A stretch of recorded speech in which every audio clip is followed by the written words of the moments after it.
عقیدہ میں بدعت سب سے بدترین ہے، کیونکہ یہ شرک تک انسان کو پہنچا دیتی ہے۔ میرے بھائیوں، اس مہینے کے اندر بہت سارے لوگ فلانے بابا کے نام، فلانے بزرگ کے نام ہے نا نظر و نیاز مانتے ہیں۔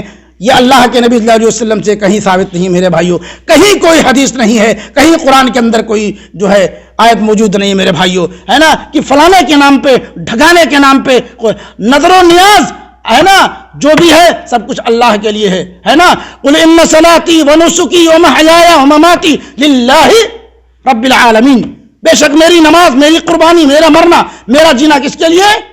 للہ رب العالمین، کسی غیر اللہ کے لیے میرے بھائیوں جائز نہیں ہے، کسی غیر اللہ کے لیے جائز نہیں ہے۔ میں آپ کو بتاتے چلوں میرے بھائیوں، ہے نا، میں آپ کو بتاتے چلوں، آپ کی بیوی ہے نا، آپ کی بیوی روٹی کچی کر دی کوئی بات نہیں، جوتے میں پالش نہیں لگائی کوئی بات نہیں، سالن میں نمک نہیں ڈالی کوئی بات نہیں، سب کچھ برداشت ہے نا، سب کچھ برداشت کر لو گے۔ لیکن ہے نا اگر یہ کہے کہ فلاں آدمی تم سے زیادہ خوبصورت ہے، ایک رات میں اس کے ساتھ سو لوں، برداشت کرو گے؟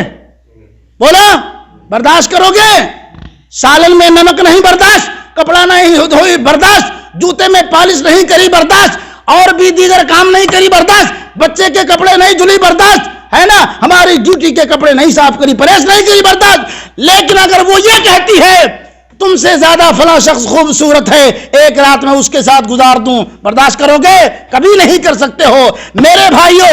رب العالمین ساری کائنات کا خالق، روزی دینے والا، روٹی دینے والا، مارنے والا، جلانے والا، سب کچھ کا مالک وہ ہے، اسے چھوڑ کر کے غیر اللہ کے سامنے یہ بلند پیشانی ٹکاؤ گے؟ اللہ کو گوارا ہوگا یہ چیز؟ کبھی نہیں ہو سکتا ہے۔ اور یہ چیز میرے بھائیوں سب سے بڑا اس دنیا میں شرک سے بڑھ کر کے کوئی جرم ہے؟ شرک سے بڑھ کر کے کوئی بڑا جرم نہیں ہے۔ اور اللہ رب العالمین نے فرما دیا ان اللہ لا یغفر ان یشرک بہ ویغفر ما دون ذلک لمن یشاء، اللہ رب العالمین شرک کو معاف کبھی نہیں کرے گا۔ اگر شرک کے علاوہ گناہ ہے اللہ چاہے تو معاف کر سکتا ہے، لیکن شرک کو کبھی معاف نہیں کرے گا۔ اٹل فیصلہ ہے میرے بھائیوں، ان الشرک لظلم عظیم، سب سے بڑا جرم کیا ہے دنیا کے اندر؟ اس لیے میرے بھائیوں اپنے اعمال کو، اپنے عقیدے کو قرآن و سنت کے ترازو میں تولو، اپنے عقیدے کو کتاب و سنت کے ترازو میں وزن کرو۔ اللہ رب العالمین نے میزان دیا ہے، ترازو دیا ہے قرآن اور حدیث کی شکل میں، آپ اپنے عملوں کو اس پہ وزن کر لو۔ ترازو ہے، یہ میزان ہے، اگر اس کے ان دونوں کے اندر موجود ہے، ان تمام چیزوں کو فالو کر کے، ان تمام چیزوں کو انجام دے کر کے اپنی پیشانی کا جھومر بنا لو، اسے انجام دے کر کے اپنے عمل کو بہتر بنا لو۔ لیکن اگر یہ قرآن و سنت کے اندر موجود نہیں ہے، یہ عمل نہیں ہے، اللہ کے نبی سے ثابت نہیں، قرآن کے اندر موجود نہیں، میرے بھائیوں وہ ریجیکٹ ہے، کسی کام کا نہیں ہے، دوبالے میں ڈالو۔ میرے بھائیوں بدعت کا گناہ ہمیشہ قائم رہتا ہے جب تک کہ اس بدعت کا دنیا سے خاتمہ نہ ہو جائے، خاتمہ نہ کر دیا جائے۔ بدعتی آدمی نبی صلی اللہ علیہ وسلم کی اتباع چھوڑ کر اپنے نفس اور خواہشات کی پیروی کرتا ہے، بدعتی آدمی کے دل سے ایمان کی مٹھاس اٹھا لی جاتی ہے۔ جو آدمی بدعت کام کرنا شروع کر دیتا ہے میرے بھائیوں سنت سے دور ہو جاتا ہے، سنت سے، نبی صلی اللہ علیہ وسلم کی سنت سے دور ہو جاتا ہے۔ اس لیے ہمیں نبی سے محبت کرنی چاہیے۔ کس سے؟ نبی سے محبت کرنی چاہیے۔ ہمارے نبی صلی اللہ علیہ وسلم نے ماہ رجب کے مہینے میں یہ سارے کام انجام نہیں دیے، اور لوگ کیا کہتے ہیں معلوم ہے؟ اس رجب کے مہینے میں اگر کوئی عمرہ کرے گا اس کے ساری زندگی کے گناہ معاف۔ رجب کے مہینے میں نبی کریم جناب محمد الرسول اللہ صلی اللہ علیہ وسلم نے رجب کے مہینے میں کوئی عمرہ نہیں کیا۔ اللہ کے نبی نے رجب کے مہینے میں کوئی عمرہ نہیں کیا، کوئی دکھا نہیں سکتا ہے، کوئی ثابت نہیں کر سکتا ہے۔ اسی لیے اس مہینے میں خاص کر کے ہے نا مکہ جا کے عمرہ کرنا ہے نا کہ نبی سے ثابت ہے، میرے بھائیوں درست نہیں ہے، یہ چیز صحیح نہیں ہے۔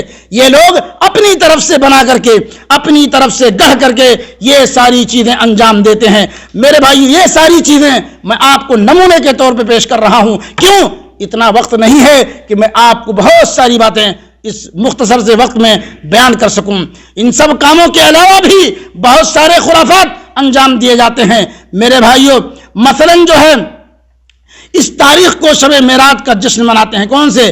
27 تاریخ کو بدعتیوں کے نزدیک کافی اہم ہے. 27 تاریخ بدعتیوں کے نزدیک کافی اہم ہے.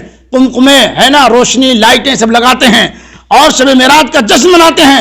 قمقموں سے گھروں کو روشن کرتے ہیں، شب بیداری کرتے ہیں، شب معراج کے نام سے محفل قائم کرتے ہیں اور شب معراج کی عبادت کرتے ہیں.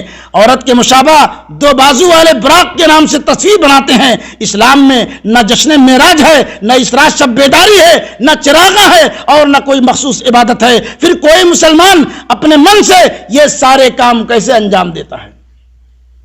جو آدمی اپنے من سے اپنی طرف سے انجام دے کر کے اور کہے یہ نبی صلی اللہ علیہ وسلم کی طرف سے ہے تو وہ کیا شخص ہے؟ مجرم ہے، جہنمی ہے وہ شخص. من عمل عملا لیس علیہ امرنا فہو رد.